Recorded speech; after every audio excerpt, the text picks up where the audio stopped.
They need to carefully look at the questions they're being asked.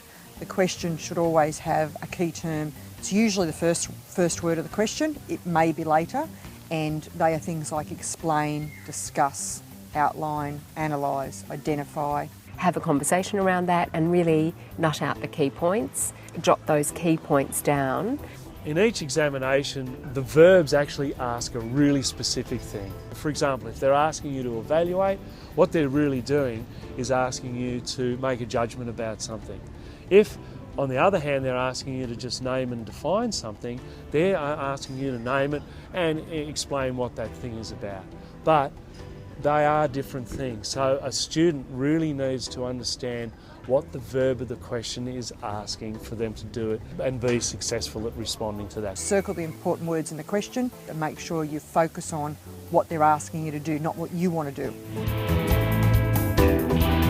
Essays follow a very specific formula. Practice your essay structure so that you're following the introduction, body and conclusion. They start with an introduction that introduces everything that's going to be discussed in the essay that will follow. Really make sure you're addressing what is the question asking and put forward your response to it. And then, just in very key short sentences, the points that you're going to be discussing in your essay to support your answer. Those key points form your introduction, and each point starts a paragraph. Topic sentences which introduce what each paragraph is going to be about. In each paragraph you need to expand on that point, to elaborate and explain and draw upon the text or the sources, why it is that you are putting forward this point of view or this argument.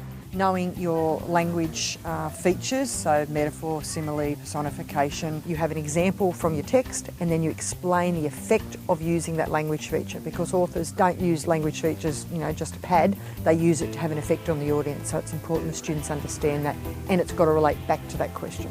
Every new idea is a new paragraph, so they don't end up with ginormous paragraphs. One idea, one paragraph. Students should be learning that from primary school.